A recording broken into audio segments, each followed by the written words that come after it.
बिस्मिल्लाहिर्रहमानिर्रहीम।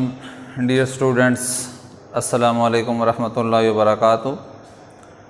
उम्मीद करता हूँ आप सब लोग अपने घरों में अपने वालिदैन के साथ, अपने बहन भाइयों के साथ, अपनी फैमिली के साथ बिल्कुल खुश व खुर्रम रहे होंगे। और ये भी उम्मीद है कि आपने अपनी तालीमी मसरूफियात को तर्क नहीं किया होगा, बल्कि आपने उसको अच्छे तरीके से जारी व सारी रखा हुआ होगा। स्टूडेंट्स, आज हमारा लेक्चर नंबर 18 है। प्रीवियस लेक्चर में हमने क्वेश्चन नंबर 5 तक मुकम्मल किया था अपना लेक्चर चैप्टर नंबर 6 के। तो आज हम चैप्टर नंबर 6 के क्वेश्चन नंबर 6 से हम स्टार्ट करेंगे। और वही रूटीन, आप अपनी बुक्स पास रखेंगे, नोटबुक आपके हाथ में, पेंसिल पेन आपके हाथ में होना चाहिए। क्वेश्चन आप बुक से देख के लिखेंगे, आंसर मैं आपके सामने बोर्ड पे लिखूंगा, वहाँ से आपने देख के नोट कर लेना है। चाहे तो आप साथ साथ लिख सकते हैं, चाहे तो आप पहले समझ लें, अभी ना लिखें, और जब लेक्चर क्वेश्चन आंसर मैं लिख लूँ आपको स्क्रीनशॉट बनाने का मौका मिलेगा। आप स्क्रीनशॉट बना के सामने रख के वहाँ से देख के भी लिख सकते हैं, जैसे आप अपने लिए आसानी समझें। तो क्वेश्चन नंबर 6 है, स्टार्ट करते हैं आज। Why did Midas tell his servant to keep away? कि मिडास ने अपने नौकरों को दूर रहने के लिए क्यों कहा? क्यों कहा था? क्योंकि जब उसने अपनी बेटी को हाथ लगाया था तो वो सोने में तब्दील हो गई थी, सोने का मुजस्मा बन गई थी। तो वो ये नहीं चाहता था कि उसके नौकरों के साथ भी ऐसा हो। इस वजह से उसने अपने नौकरों को अपने पास आने से मना किया कि आप मेरे करीब मत आओ। ये वजह थी कि वो उनको अपने पास नहीं आने दे रहा था। तो आंसर हम क्या लिखेंगे, क्वेश्चन के अंदर से ढूंढेंगे कि why did Midas tell his servant to keep away. मैंने आपको बताया था कि जो टेंस आप क्वेश्चन में यूज़ करते हैं वही टेंस आपने आंसर में भी यूज़ करना होता है। तो आप क्या लिखेंगे कि मिडास, अब टेल नहीं आएगा, टोल्ड आएगा, क्योंकि क्वेश्चन में डिड इस्तेमाल किया गया। तो आंसर में हम सेकंड फॉर्म यूज़ करेंगे, Midas told his servants to keep away. यहाँ तक आप बुक से देख के लिखेंगे, आंसर क्वेश्चन से देख के, Midas told his servants to keep away. अब यहां तक जितना आपने लिखा है वो आपने क्या करना है, क्वेश्चन के अंदर से देख के लिखना है, ठीक है, याद करने की जरूरत नहीं है। अब आगे, फ्रॉम बिकमिंग गोल्डन स्टेचूज। अब ये सिर्फ आपने 4 लफ्ज याद करने, आपका पूरा क्वेश्चन तैयार हो जाएगा। क्यों उसने मना किया? मिडास टोल्ड सर्वेंट्स, मिडास ने अपने नौकरों को कहा टू कीप अवे, दूर रहने के लिए, फ्रॉम बिकमिंग गोल्डन स्टेचूज, ताकि वो सुनहरी मुजस्मों में तब्दील ना हो जाएं। तो ये आपका आंसर जो है ये कंप्लीट हो गया। नेक्स्ट हमारे पास क्वेश्चन है, question number 7। You have learned wisdom, तुम अक्लमंदी सीख चुके हो, तुम में अब अकल आ गई है। सेड बैकस, बैकस ने यह कहा था। व्हाट हैड मिडास लर्न्ड, क्या मिडास ने सीखा था? तो फिर बैकस ने यह बात कही थी। अब ये आपने सबक पढ़ा है तो आपको याद होगा कि जब उसकी बेटी सोने में, पहले खाना तब्दील हुआ, वो उदास हुआ, फिर उसकी बेटी, फिर फूल, ये सारी चीज़ें, तो उस टाइम वो बहुत ज़्यादा उदास था। तो बैकस उसके पास आया, उसने बैकस की आवाज़ सुनी, तो उसने अपना सर जो है उसके पाँव में रखा और वो रोने लग गया। तो तब उसने ये कहा कि मुझसे ये नहूसत छीन लें, मैं पहले वाली ज़िंदगी, नॉर्मल ज़िंदगी गुजारना चाहता हूँ। तो अब तब यानी कि ये बैकस ने उसको ये अल्फाज कहे थे कि लगता है कि तुमने अब अक्लमंदी सीख ली है। तो उसने ऐसे क्यों कहा था? क्योंकि मिडास ने कहा था कि और बहुत सारी चीज़ें ऐसी हैं जो मेरे लिए बहुत ज़्यादा कीमती हैं। वो क्या चीज़ें थीं? उसने कहा था कि मेरी बेटी है, फूल हैं जिनसे वो प्यार करती है, दोस्त हैं, ठंडे पानी का एक गिलास है, ये सारी चीज़ें सोने से ज़्यादा कीमती हैं। जब मिडास ने ये बात की थी तब यानी कि बैकस ने उसको ये कहा था। तो हम क्या लिखेंगे कि मिडास हैड लर्नड, क्वेश्चन के अंदर से देख के, क्योंकि वहाँ पर भी हैड इस्तेमाल किया गया है, लिहाजा यहाँ पर भी हम हैड ही लगाएंगे। आंसर नंबर 7 है, क्वेश्चन नंबर 7 का मिडास हैड लर्नड। यहाँ तक आपने क्या किया कि जो आपका क्वेश्चन था उसके अंदर से आपने देख के लिखा। तो उसने क्या सीखा था, Midas had learned that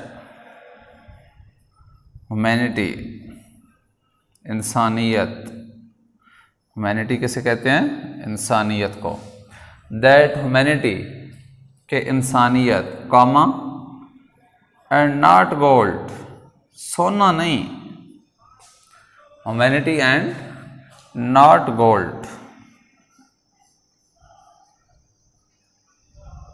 is more valuable. क्या है कि उसने ये कहा था कि जो मिडास हैड लर्नड, मिडास ने ये सीखा था दैट ह्यूमैनिटी के इंसानियत जो है, एंड नॉट गोल्ड, और सोना नहीं, सोना नहीं, इंसानियत जो है, इज़ मोर वैल्यूएबल, ये चीज़ ज़्यादा अहमियत रखती है, ये चीज़ ज़्यादा इम्पोर्टेंट है, जबकि सोना ज़िंदगी के लिए इतना ज़्यादा अहम नहीं है। तो आप क्या करेंगे, इसका स्क्रीनशॉट लें, 2 क्वेश्चन आपके सामने, उनके आंसर मैंने लिखे हैं, बाकी ये रेस करते हैं, उसके बाद फिर हमारे जो 2 बच गए हैं क्वेश्चन वो हम करेंगे। स्क्रीनशॉट आपने उम्मीद है इसका ले लिया होगा, इसको अब मैं रेस करता हूँ और फिर क्वेश्चन नंबर 8 जो है वो हम स्टार्ट करते हैं। क्वेश्चन नंबर 8 आप पढ़ें, क्या लिखा हुआ है उसमें। क्वेश्चन नंबर 8 हमारे पास है, When did Midas first know that he no longer had the golden touch? Midas को कब ये पता चला कि अब गोल्डन टच उसके पास नहीं है? कब? जब वो नहा रहा था दरिया में, उसने वहाँ से बाहर हाथ निकाला और जो दरिया के किनारे फूल थे उनको उसने छुआ तो वो अनचेंज रहे, उनमें कोई तब्दीली नहीं आई। तब उसको पता चला कि अब उसके पास गोल्डन टच नहीं रहा, तो वो फिर खुश हो गया। अब इसका आंसर आप क्या लिखेंगे? टेक्निक वही है कि आपने क्वेश्चन के अंदर से आंसर ढूंढना होता है। ज़्यादातर पार्ट जो होता है वो आंसर का, वो आप क्वेश्चन के अंदर से ही लिखते हैं। तो आप लिखेंगे कि मिडास फर्स्ट न्यू, अंदर से देके लिखें, मिडास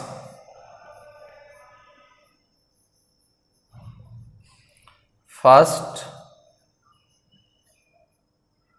न्यू सेकंड फॉर्म। उधर नो लिखा हुआ है लेकिन चूंकि पीछे डिड है लिहाजा यहां पे हम सेकंड फॉर्म लगाएंगे। Midas first knew that no longer had the golden touch, that no longer had the golden touch.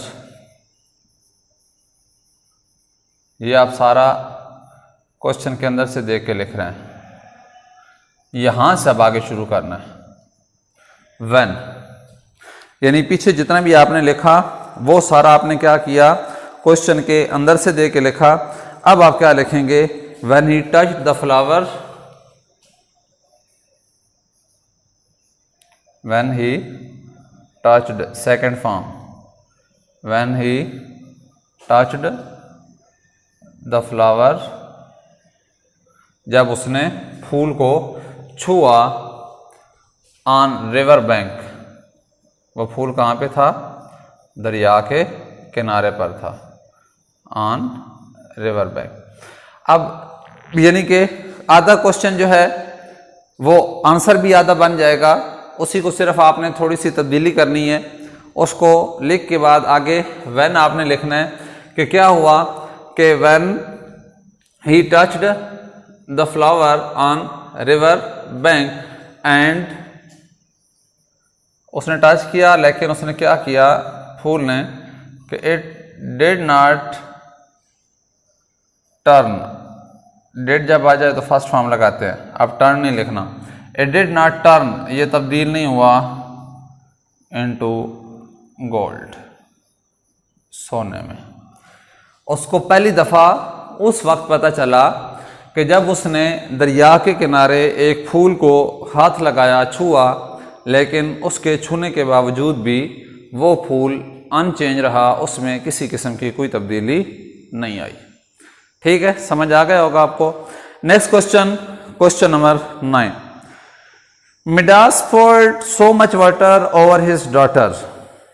Midas ने अपनी बेटी के ऊपर इतना ज़्यादा पानी डाला that she was astonished and gasped, कि वो हैरान रह गई और तेज़ तेज़ सांस लेने लगी। अक्सर ऐसा होता है कि आप जब नहा रहे होते हैं, ख़ास तौर पे गर्मियों में ठंडे पानी से, तो अगर आप ठंडा पानी ज़्यादा देर मुसलसल अपने ऊपर गिराते रहें तो जब आप पानी डालना रोकेंगे तो आपको सांस बहुत तेज़ तेज़ आ रहा होगा। ये आप खुद एक्सपीरियंस कीजिएगा। आप नहाएं, नहाते ये तेज़ तेज़ ठंडा पानी अपने ऊपर डालें काफ़ी तेज़ी से, बार बार बगैर रुके। तो जब थोड़ा टाइम गुजर जाएगा, 1 मिनट का टाइम, तो उसके बाद जब आप पानी डालना रोकेंगे तो आपको तेज़ तेज़ सांस आ रहे होंगे, आपका सांस फूल चुका होगा। तो यही वजह थी कि उसने अपनी बेटी के ऊपर मुसलसल इतना पानी बहाया कि वो हैरान रह गई और उसका सांस जो था वो तेज़ तेज़ आने लगा। What does this tell us about how Midas felt? अब मिडास का ये जो रिएक्शन था, कितना उसने पानी ज़्यादा बहाया, इतना ज़्यादा पानी अपनी बेटी के ऊपर बहाया, तो ऐसा उसने क्यों किया? What does this tell us about how Midas felt? ये हमें क्या बताता है कि मिडास को ऐसा क्यों महसूस हुआ, मिडास ने क्या महसूस करके ऐसा बिहेव किया अपनी बेटी के साथ। ये हमें इससे हमें क्या पता चलता है। तो हम क्या लिखेंगे इसका आंसर? आंसर 9। यानी क्वेश्चन में पूछा गया था कि मिडास का ये जो बिहेवियर था, इसका क्या रिजल्ट निकला, ये किस वजह से था, क्यों उसने ऐसे किया। It tells us about the fact, इसका आंसर लिखेंगे इट टेल्स अस, यानी कि ये हमें उस हकीकत के बारे में बताता है। It tells us about the fact, fact कहते हैं हकायक को, हकीकत, फैक्ट हकीकत है। ये it tells us about the fact, ये हमें उस हकीकत के बारे में बताता है दैट के मिडास was over pleased। एक होता है प्लीज, खुश होना, ओवर प्लीज क्या मतलब कि बहुत ज्यादा खुश था। It tells us about the fact, ये हमें इस हकीकत के बारे में बताता है that Midas was over pleased, कि मिडास बहुत ज़्यादा खुश था। किस बात पे? ऑन द रिस्टोरेशन, रिस्टोर करना आपको बताया था क्या मतलब होता है। Restoration of her daughter to real shape, to real shape. It tells us, ये हमें बताता है अबाउट द फैक्ट, इस हकीकत के बारे में, that the Midas was over please, कि मिडास बहुत ज़्यादा खुश था ऑन द रिस्टोरेशन, बहाली पर। रिस्टोर का मतलब होता है बहाल करना।